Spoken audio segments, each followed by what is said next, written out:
Olha só, estou muito feliz porque estou diante de uma pessoa muito importante, mas importante no que se refere ao conteúdo que ela traz e a persona que ela é, o ser humano que ela é. Estou falando de Alessandra Boiani, Ale Boiani, uma especialista em seguros de vida, seguro saúde, nacional e internacional, e eu quero bater um papo agora com ela, explorar o máximo dela sobre o seguro de saúde nacional e internacional. Quais são as diferenças? O que traz de benefícios um ou outro, que eu acredito que vamos ganhar muito conhecimento. E olha só, hein? Seguro de vida é algo sério, porque protege não só a nós, mas em especial quem a gente ama. Querida, obrigado por estar aqui. Obrigada. Vamos falar agora sobre esse tema tão dominante que você já o conhece há muitos e muitos anos. Aliás, você tem seguro de vida? Claro. Ah, tá bom. Só pra saber, né, gente? Ela tem. Porque eu sempre falo que às vezes as pessoas são incongruentes, né? Não, eu pratico esporte, sim, então eu faço as outras praticarem. Não, eu falo para as outras praticarem, né? Ou então vai numa médica nutricionista que não está com o seu corpo tão, né? Tem que liderar pelo exemplo. Então tem que ser congruente. Ela tem seguro, né, de vida e também seguro de saúde, que eu sei que tem, mas o seguro de vida, o seu é nacional ou internacional? Pode tem falar? Um pouco lá, um pouco cá. Já vou explicar por quê. Beleza, olha só, já começamos bem aqui. Ale, você já conhece aqui esse espaço, já está com a gente aqui, está familiarizada. Você tem aí muitas informações sobre seguro internacional, eu sei, porque eu sou cliente internacional já há 20 anos que eu tenho com essa menina. Estamos aí em fase de renovação para outras modalidades. Ela me trouxe tanta coisa que eu fiquei meio... Nossa, eu preciso... Mas ela é muito querida e ela fala assim, Reinaldo, acalme-se, tá tudo certo. Você só tem 63 anos, fica tranquilo, você tem mais pelo menos 30, 40 anos para viver, mas viver com seguro para sucessão é muito melhor, não é isso? Sim. Querida, obrigado por estar aqui. Obrigada. Fala aí um pouquinho sobre, você falou aqui uma coisa chave. Eu tenho um pouco dos dois, seguro nacional e internacional de vida. Como é que é isso? Explica para nós aí o conceito, o que é seguro, né? Em primeiro lugar, o que é seguro de vida? Qual é a concepção que você traz aí como base, como referência no seguro de vida? Porque as pessoas fazem seguro de carro, de casa, de tudo, né? Mas seguro de vida, nós temos ainda uma aderência no Brasil extremamente baixa. Menos de 2% das pessoas. É o número. Vou perguntar para a galera que está aqui. Você tem seguro de vida? Não.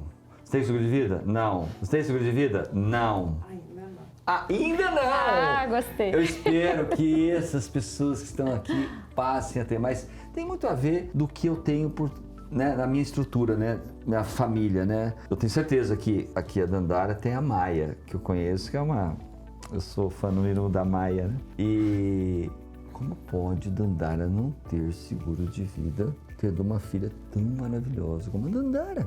Mas já fui convencida. Já foi convencida! Que bom! Isso é muito bom. Fala para nós sobre tudo isso, essa genialidade. Eu digo que é muito, muito importante essa temática, né? O seguro de vida ele pode ser contratado por alguns motivos. O primeiro que geralmente vem à mente das pessoas é a manutenção de padrão de vida ali. Então, eu sou provedora ali de uma família. Se eu venho morrer de morte prematura, né? Ou seja, se eu morro cedo, isso gera um impacto financeiro ali naquela família. Por que eu falo a questão é a morte prematura? Porque morrer a gente vai. Sim. Algum dia a gente vai. Você brincou com a questão de 30 ou 40 anos, a tabela americana está indo até 121 anos. Então, um dos motivos para contratar seguro de vida é a manutenção de padrão ali dos dependentes. Outro motivo é inventário. A gente tem o imposto aqui de transmissão causa-morte doação, o famoso ITCMD, que muda ali de um estado para o outro. Aqui em São Paulo é 4%, tem vários estados que está em 8% e, na verdade, ele pode subir até 20% e já tem uns estudos aí querendo aumentar essas alíquotas de imposto sucessório. O que é o imposto sucessório? É a hora que uma pessoa falece, junta ali tudo que ela tem de patrimônio, tem que inventariar, pagar um imposto em cima daquilo, mais custo com advogado e tal. Então hoje o que a gente estima é que 15% aproximadamente é a despesa que um brasileiro tem para inventariar um patrimônio. Sim. Ou seja, mesmo a pessoa que tem uma condição financeira muito boa e que tem muito patrimônio, ela precisa mais ainda de seguro. Porque se é uma pessoa que tem 10 milhões de patrimônio, a família dela vai gastar 1,5 milhão para conseguir inventariar. O outro motivo de seguro de vida que aqui no Brasil a gente não faz muito, e isso para o americano é bem legal, eles fazem como compra de patrimônio mesmo. Que assim, vou fazer 1 milhão de seguro, porque a hora que eu morrer, a próxima geração é 1 milhão mais rica. Legal. É uma forma de pensar, porque o dinheiro do seguro de vida, ele não vai para o inventário, ele entra líquido, sem imposto, em 30 dias. Não é tributável. Não é tributado. E então, a gente falou, né, a manutenção do padrão, né, o inventário, eu posso fazer um seguro de vida, por exemplo, pensando em pagar a universidade de um filho, que aí é uma necessidade que em algum momento vai acabar. Nós temos uma outra preocupação que eu coloco nesta, que a gente fala assim, não, mas meus filhos já cresceram, mas eu tenho meus pais, eu tenho os avós, eu tenho pessoas que são idosas, uma tia que tá lá, e ela depende da gente hoje. Se ela depende da gente, de alguma forma, você tem que ter uma prevenção. Se você às vezes não tem reserva suficiente, como é que ficará essa pessoa que você ama, que ainda tem aí muitos anos de vida pela frente? O seguro vai muito bem também, não só quando eu estou formando a minha família, estou lá com criança, jovem e tal, mas também os nossos pais e avós. Tem muito a ver. Com certeza, porque quando a gente fala quem depende financeiramente de você, não necessariamente é um descendente. É verdade. O seguro entre sócios, para que se um dos sócios venha a falecer, o outro sócio consiga manter a empresa e sem deixar a família desamparada. De colocar quem eu quiser como beneficiário. Tem outro ponto aí muito importante, né? Sim, tem até a página 2, né? Porque a gente pode colocar qualquer pessoa como beneficiário no nosso seguro de vida, só que se isso ferir legítima e um herdeiro se sentir prejudicado, ele pode entrar na justiça e aí a seguradora vai pagar ali em juízo e deixar que eles se definam, né? Aí só para explicar um pouco o que é isso de legítima, né? Aqui no Brasil a gente tem uma regra de para quem que a gente pode deixar o nosso patrimônio, né? Eu não posso pegar todo o meu patrimônio e deixar para alguém que não seja 100% dele, que não seja um herdeiro legal. Então 50%, metade do que a gente tem, vai para os herdeiros legais, que aí tem lá, né, uma regra que geralmente é cônjuge, descendentes, 50, ascendentes. Mas filhos, o restante. Sim. E tal. E quando você faz um seguro aqui no Brasil, né, falando um pouquinho já das diferenças de aqui e lá fora, quando eu tenho um seguro brasileiro, eu posso morrer em qualquer lugar, mas o meu beneficiário tem que receber a indenização no Brasil. Ou seja, se o meu beneficiário mora em outro país, ele tem que vir para cá, abrir uma conta de não residente, receber a indenização, fechar o câmbio para mandar para o exterior. Ok. Quando você tem um seguro de vida internacional, o beneficiário recebe em qualquer lugar do planeta, inclusive aqui. Ótimo. Outro ponto importante é essa questão sucessória, né, da regra de para quem vai. No caso do produto internacional, Estados Unidos não existe isso, tanto que às vezes a gente escuta umas histórias de alguém que deixou para uma instituição. Muito comum. É muito comum, porque não tem essa regra lá. Então lá a pessoa pode realmente dispor do patrimônio dela da maneira que ela quiser. E a própria questão ali do acesso de cobertura e do tipo de produto, porque aqui no Brasil, menos de 2% da população tem seguro de vida. E isso impacta no custo do seguro. Porque a conta, digamos assim, é quantas pessoas eu tenho asseguradas ali e quantas vão falecer. Quanto maior é esse grupo, mais barato fica o seguro. Certeza. Nos Estados Unidos, esse imposto que a gente comentou, que é o ITCMD, é 40%. Uau! Então, todo mundo faz seguro, porque se não fizer, passou 2, 3 gerações, acabou o patrimônio da família.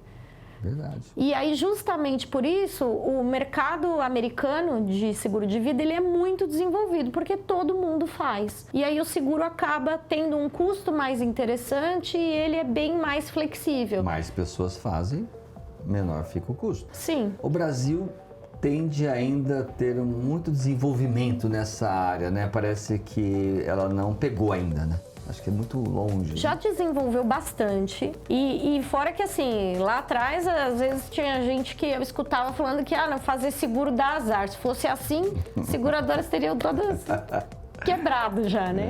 E essa coisa Mas o seguro do bate carro na ele madeira. fez. Pois é.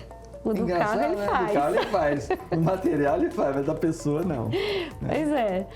Então, de 2008 para cá, que a gente teve algumas alterações em legislação de seguros aqui no Brasil, que passaram a ter produtos até parecidos com os produtos que tem no exterior, mas que ainda é um mercado que ainda está engatinhando, digamos assim. Melhorou muito já. Já tem produtos, por exemplo, com análise médica, com garantia de renovação, porque até então a maioria das apólices eram com vigência anual, né? O que é isso? Você falou do seguro do carro. O seguro do carro, por mais que você esteja renovando, faz 10 anos que eu renovo o seguro do carro, todo ano é um seguro novo, ou seja, é outro preço. A seguradora não é obrigada a renovar nas mesmas condições, ela não é obrigada nem a renovar. E quando você tem um seguro de vida desses de banco, ele tem essa característica. Todo ano é um seguro novo. Tem muita coisa, às vezes você vai no banco, o banco fala assim, não, faz um seguro aqui para cumprir meta. Do gerente, daquele atendente, daquele vendedor, né, que vende os produtos bancários. Aquele seguro tem um aspecto extremamente mercantil e não de segurar mesmo, até porque os valores não são tão assim acentuados. Mas é o famoso melhor que nada. Assim, quando eu encontro uma pessoa que fez isso, que não tem seguro nenhum versus uma pessoa que tem um produto que não é tão bom, ao menos essa pessoa que tem um produto que não é tão bom já tem a cultura de que ela precisa daquilo ali. É verdade. Né? E aí fica mais fácil. É muito difícil convencer alguém que acha que não precisa de seguro fazer seguro. Tem muito do comportamental aí, né? Tem, né? E o Brasil, então, caminha por um lugar, assim, de crescimento, de maturação, essa educação, né? A gente fala na educação financeira, você conhece muito bem, que quando você está construindo a sua reserva financeira, para um dia você trocar a renda ativa, que é o seu trabalho, que você vende horas e ganha dinheiro, o empreendedorismo nato. E aqui no futuro você cria-se essa reserva para você ter uma independência, uma aposentadoria sustentável, né? Você não depender mais de vender horas. Essa trajetória aqui, obviamente, eu preciso ter um valor aqui na frente que eu possa ter a tranquilidade de não mais depender das minhas vendas de hora, até porque eu já ganhei uma idade, estou no ciclo de curtir mais a vida, e aí eu estou construindo. Olha bem a importância do seguro de vida nesse processo, né? Eu estou no início da minha jornada, vou ter uma família, tenho filhos, tenho, né, todo um compromisso com eles. Eu tenho que ter um seguro aqui muito próximo a esse valor que eu tenho aqui, de uma independência. Porque se eu tiver uma ruptura nessa jornada aqui, certamente eu terei esse número aqui, entrando aqui, isento tributado totalmente e entrando para compor a minha família com sustentabilidade para não precisar ela sofrer as consequências. Puxa, o provedor morreu, estava no começo da sua jornada e não teve nada para reparar esse dano, essa família vai sofrer muito. Sim, porque o dano emocional a gente não pode resolver, né? Mas o dano financeiro, sim. E essa parte de construção, ela é muito interessante e inteligente. Todas as pessoas que têm uma família hoje, que têm filhos ou têm pais que cuidam, deveriam ter seguro de vida. Sim. E olha, eu vou te falar que até quem não tem dependentes, para as coberturas que a gente chama de cobertura em vida. O que é isso? A gente está falando aqui, o seguro de vida, ele cobre o quê? Morte. Né? Se a pessoa morrer, vai ser paga ali uma indenização para os beneficiários. O que é o seguro em vida? A pessoa ficou inválida, a pessoa teve uma doença grave. Mas eu não tenho ninguém, não tenho pais vivos, não tenho dependentes. Tá, do mesmo jeito que você não tem ninguém que você vai ter que cuidar, não vai ter também ninguém para cuidar de você. Então você precisa ter uma cobertura para isso, né? E essas coberturas que a gente chama de em vida, elas vêm também dentro da apólice de seguro de vida. Elas vêm ali, às vezes separadas, às vezes em conjunto da cobertura de morte. Mais Brasil ou mais internacional? Depende. Por exemplo, quando a gente fala de uma invalidez, que é aquela invalidez realmente vegetal, que a pessoa ficou ali, ela não consegue mais ir ao banheiro sozinha, se alimentar, se comunicar. esse tipo de produto aqui no Brasil, ele tem um custo muito baixo. Então, quando eu falei que o que eu tenho lá, o que eu tenho cá, por exemplo, essa parte de invalidez que não tem a ver com o trabalho, que é invalidez, de se acontece uma coisa assim dessa seriedade, é uma das coberturas que eu tenho aqui, que é muito mais barato fazer isso aqui do que fazer fora. A cobertura de doenças graves, por exemplo, tem nas duas, né? Tem fora e tem aqui. A diferença principal é que na cobertura que tem fora, você vai pagando um custo flat até os 80 anos de idade. Então, a gente tem ali uma falsa sensação de que ela é mais cara, porque do produto brasileiro vai mudando o custo de 5 em 5 anos. Aham. E nesse mudando de 5 em 5 anos, aqui no Brasil, pode renovar ou não. Entra naquela questão da obrigatoriedade do que a seguradora tem que fazer ou não. E claro que, dependendo, né, a nossa idade vai passando, tem algumas doenças que vai ficando mais fácil ter lá na frente. Por exemplo, Alzheimer. Câncer é uma doença para qualquer idade. Parkinson, Alzheimer, demência e vai por aí, tem né? algumas doenças que é lá para frente, né? E aí essas coberturas, tem cobertura de área hospitalar, tem uma série de coisas aí que entram nesse em vida, que a gente faz uma análise ali de acordo com o perfil do cliente, com a profissão. Então você está me falando que o seguro nacional ele tem suas particularidades, tem as suas vantagens. E o seguro internacional, onde ele se calça mais? Onde ele está mais evidenciado que ele custa menos? Porque pelo que eu percebo, o seguro nacional de vida, só falando de vida agora, e o seguro internacional tem uma disparidade. Qual é a disparidade hoje? Então, depende do tipo de produto. Falando de uma forma ampla, a gente tem 2 tipos de seguro puro, que é seguro que não capitaliza ali. Um que é esse de vigência anual, que todo ano é como se fosse um seguro novo, que geralmente são esses produtos bancários. Sim. Que o problema disso aí é que a pessoa não entende que mudança no risco tem que ser avisada. O que é uma mudança no risco? Eu quando contratei estava bem de saúde, depois não estava. Foi renovando automático, eu deveria avisar a seguradora que eu fiquei doente. Só que se eu aviso, a seguradora também não é obrigada a renovar. Na prática, o que acontece? Muitas das indenizações pagas aqui no Brasil, desse tipo de seguro, são pagas na justiça. Porque aí a família, enfim, entra na justiça e fala, olha, tudo bem, ele desenvolveu um problema de saúde, mas isso não estava claro e não está claro para ninguém, então a seguradora tem que pagar. Quando é um problema de saúde, que é a mudança no risco que não é por vontade própria, a família ganha. Só que a seguradora conta que a maioria das famílias não vão entrar com o processo. O problema é quando é uma mudança no risco por vontade própria. Aí não vai receber. O que é por vontade própria? Não fumava, comecei a fumar. Não fazia esporte radical, comecei a fazer. Mudei para uma profissão, virei, sei lá, piloto, né? Mergulhador de plataforma de petróleo. Se a pessoa mudou o risco por algo que ela que foi atrás daquela mudança, aí a seguradora não vai pagar. Quando você tem um seguro puro que ele tem um prazo, e isso a gente tem tanto no Brasil quanto fora, você fecha, por exemplo, 20 anos de cobertura. Você tem garantido, inclusive aqui no Brasil, que nesses 20 anos a seguradora não pode cancelar. Sim. Quando é um produto fora, você tem a possibilidade de converter isso para um produto vitalício. Em que situação que isso pode fazer sentido? Contratei o seguro lá com 40 anos de idade e quando estava com 59 descobri um problema seríssimo de saúde. Daqui um ano acabou meu prazo. Acabou meu seguro, eu vou ficar descoberta. Essa opção de eu converter em um produto vitalício, ela é bem interessante porque não precisa fazer análise médica de novo. Sim. Claro que o custo não vai ser igual, vai ser da idade ali da época, mas é uma característica bem importante. Sim. E por que uma pessoa faz um seguro com um prazo de 15, 20, 30? Pode ser, por exemplo, porque daqui 20 anos meu filho cresceu, não precisa mais de mim, não precisa mais do seguro. Construiu isso. Ou eu já construí a minha vida financeira ali, meu planejamento, não preciso mais.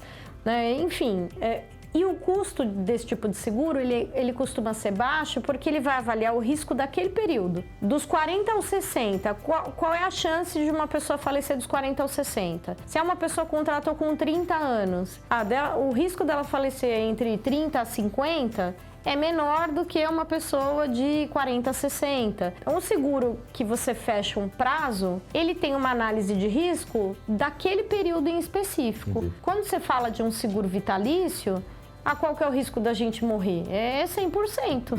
Né? Morrer. Aí a precificação ela é diferente. Você falou em seguros normais e seguros capitalizados. Eu queria depois a gente ter um vídeo só para falar sobre esses dois temas, porque quando a gente vê pessoas falando assim, seguro capitalizado é bom ou ruim, é legal ou não é legal, por que ter o seguro capitalizado, por que não ter? Então eu acho que esse é um tema que eu queria debater no próximo momento, no nosso próximo vídeo. Você não vai perder, porque isso aí também é muito relevante. Muitas dúvidas sobre isso, inclusive eu tenho, né? Muitas dúvidas. Então assim, olhando para o seguro, voltando aqui ao tema internacional e nacional, eu diria que se eu fosse pegar em valor, eu quero contratar, sei lá, R$1 milhão.